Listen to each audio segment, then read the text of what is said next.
ज्यादा से ज्यादा ये मेरा क्या कर लेंगे भाई? नहीं बताइए क्या कर लेंगे?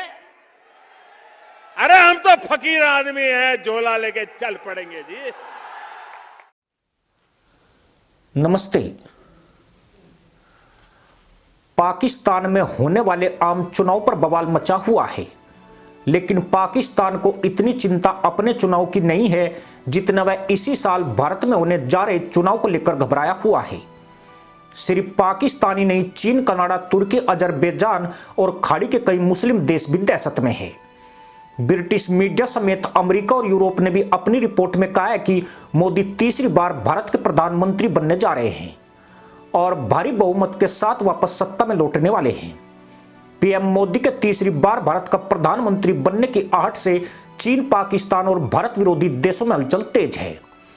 इन देशों को डर है कि अगर मोदी फिर से प्रधानमंत्री बने तो उनकी सामत आना तय है। देश के प्रधानमंत्री ने अगले कार्यकाल में भारत को दुनिया की तीसरी अर्थव्यवस्था बनाने का संकल्प लिया है। वहीं दुनिया से आतंकवाद खत्म करने का बीड़ा उठाया है। चीन, पाकिस्तान और तुर्की उन देशों में शामिल हैं जो आतंकवादियों को बचाने में एक दीवार का काम करते हैं। यही नहीं, मोदी की नीतियों के चलते ही ये देश दुनिया में अलग थलग पड़ गए हैं। अब ये कहते हैं ये तो चुनाव वाला खेल है। जब सर्जिकल स्ट्राइक हमने पहली बार की तब कहां चुनाव था भाई? ये हमारा सिद्धांत है, हम घर में घुस के मारेंगे।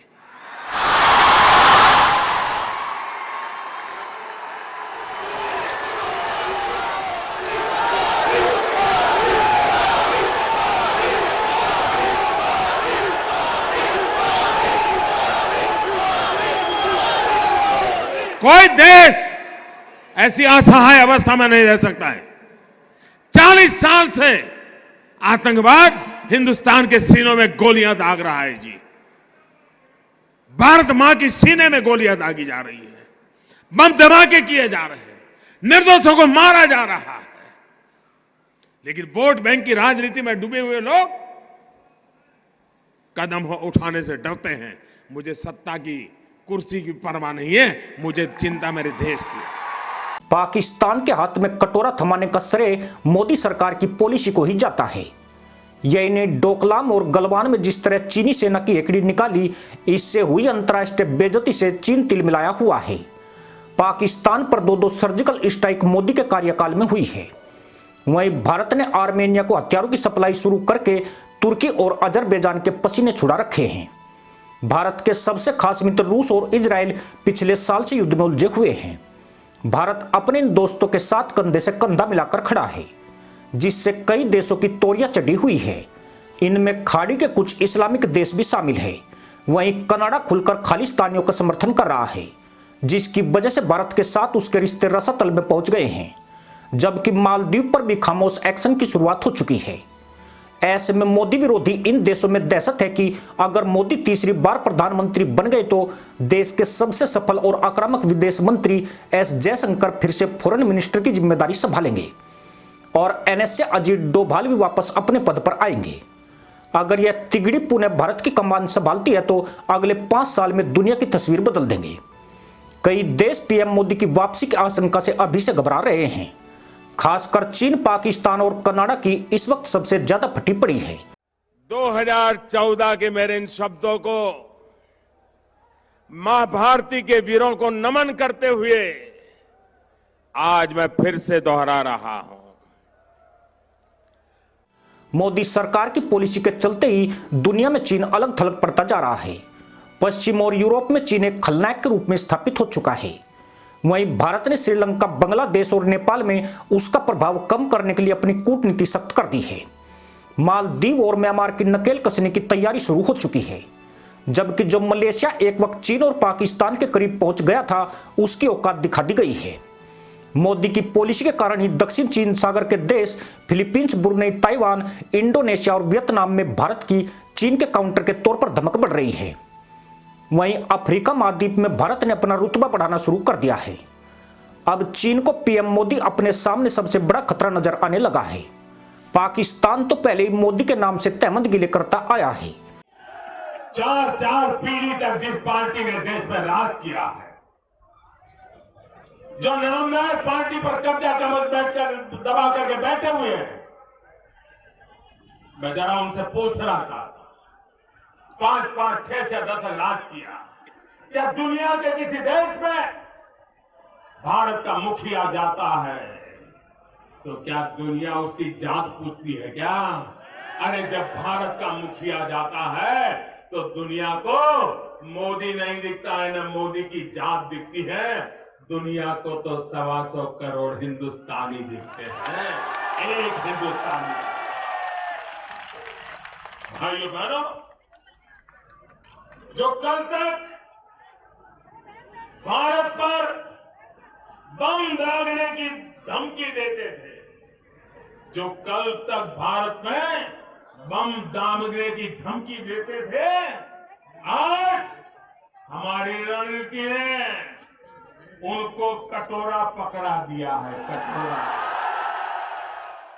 पाकिस्तान इस बार पूरा जोर लगा रहा है कि पीएम मोदी भारत के प्रधानमंत्री नहीं बन पाए।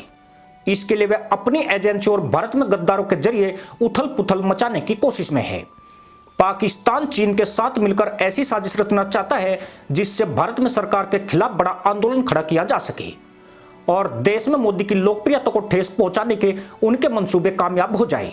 बीते 1 महीने में चीन ने अचानक मोदी की तारीफें करके कई आशंकाओं को जन्म दिया है।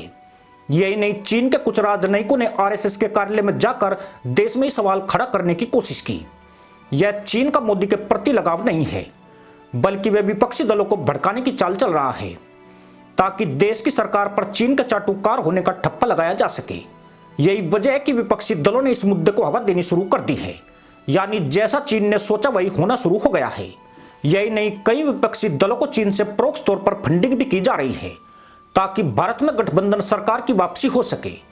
यह पैसा भारत में काम कर रही चीनी कंपनियों के जरिए डोनेशन के रूप में पार्टी फंड में दिया जा रहा है। देश में ऐसे कई दल और नेता हैं जो चीन के समर्थक हैं। चीन इन्हीं पर दांव खेल रहा है। साथ ही विदेशी मीडिया को मोटा पैसा देकर मोदी सरकार के खिलाफ आर्टिकल भी लिखवा रहा है। कुछ बैट्समैन खेलने के लिए आते हैं और पूरा स्टेडियम, हजारों लोग होते हैं स्टेडियम में, वे चिल्लाना शुरू करते हैं, चौका चौका चौका, छक्का छक्का, सिक्सर।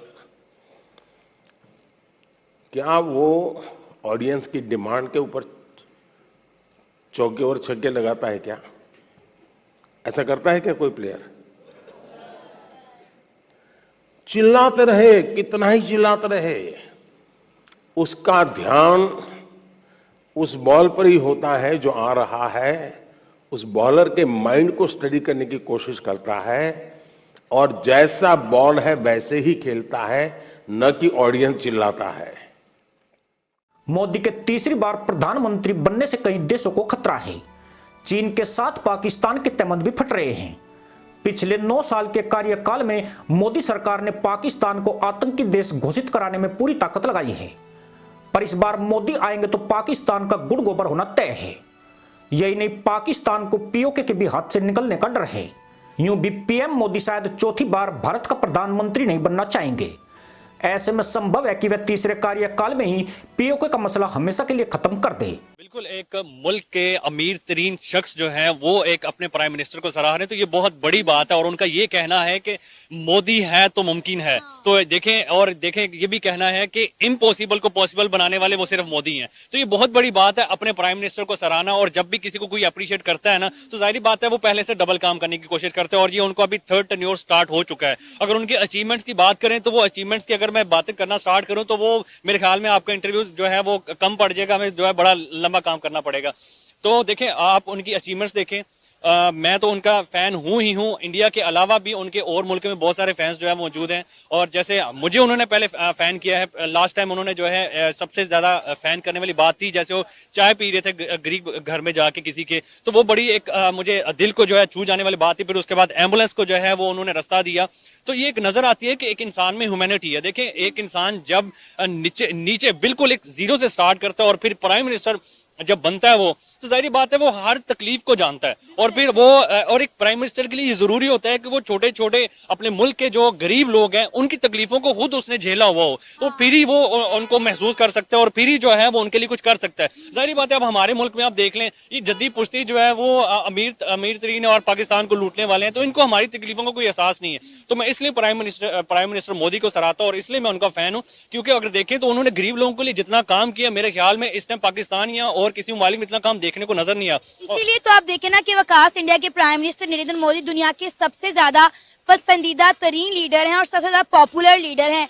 पूरी दुनिया में उन्हें सराहा जा रहा है, सिर्फ इसलिए नहीं कि उन्होंने अपने मुल्क में बहुत ज्यादा डेवलपमेंट किया, बल्कि इसलिए उन्होंने हर कंट्री के साथ अच्छे ताल्लुकात बिल्ड किए। आज मुकेश अंबानी कह रहे हैं कि नरेंद्र मोदी मेरे भाई हैं, उन्हें ब्रदर कह रहे हैं। इसके अलावा आप देखें कि यूएई के जो प्रेसिडेंट है वो भी इंडिया में मौजूद है, वो भी ये कह रहे हैं कि नरेंद्र मोदी मेरे भाई हैं। उन्होंने सिर्फ, मेरा ख्याल है, इंडिया की अवाम को नहीं पूरी दुनिया को जो है अपना फैन बना लिया है। आपने बात की चाय की, कि जैसे उन्होंने गरीब घर में चाय की, तो मुझे याद है मैंने लास्ट एक वीडियो की थी, इंडिया के प्राइम मिनिस्टर नरेंद्र मोदी ने एक कैंपेन शुरू की थी कि हमने कोई, मेरा ख्याल है 10 करोड़ घरों को जो है गैस के सिलेंडर देने, और उन्होंने कहा था कि जो 10 करोड़वां घर होगा वो उस घर को खुद विजिट करेंगे। तो उन्होंने अपनी कमिटमेंट पूरी की और वो अनफॉर्चुनेटली 10 करोड़वां घर जो था वो एक मजदूर का घर था, वो वहां पर गए, उस घर को विजिट किया और उस घर में उसी खातून के हाथ से उसी सिलेंडर पे बनी हुई चाय भी पी। बिल्कुल, और देखें उन्होंने उनके घर में चाय पी। और अगर हम यहाँ के दूसरे प्राइम मिनिस्टर की बात करें तो उनके टेस्टर्स बैठे हुए होते हैं कि भाई पहले आप खा के चेक करो फिर हम जो ये चीज खाएंगे। तो देखें इतना बहादुर लीडर इंडिया को मिला। मैं कहता हूँ इस टाइम अगर कोई लकी है इस दुनिया में तो वो इंडिया की आवाम है कि उनको इस तरह का बेहतरीन लीडर मिला है। पाकिस्तान को यह भी चिंता सता रही है कि हाफिज सईद, मसूद अजहर और अन्य आतंकियों को पनाह के मुद्दे पर भारत उसे फिर से एफएटीएफ की लिस्ट में डलवा सकता है। कुछ ऐसा ही भय कनाडा में भी पनप रहा है। मोदी सरकार दुनिया को बता रही है कि कनाडा खालिस्तानी आतंकियों की शरण स्थली बन गया है और जस्टिन ट्रूडो सरकार उन्हें खुलकर सपोर्ट कर रही है। मोदी सिर्फ देश में ही नहीं दुनिया के सबसे लोकप्रिय लीडर हैं, जिनके मुकाबले में दूर दूर तक कोई नहीं है। मोदी की विजय लगभग निश्चित मानी जा रही है। उनकी छवि बेदाग, ईमानदार और राष्ट्रवादी नेता की है। ऐसे नेता दुनिया में बहुत ही कम बचे हैं। मोदी ने भारत को सिर्फ सपने ही नहीं दिखाए, उन सपनों को यथार्थ में ढालने की दिशा भी दी है। इसी के साथ अनुमति दोस्तों, जय हिंद, वंदे मातरम।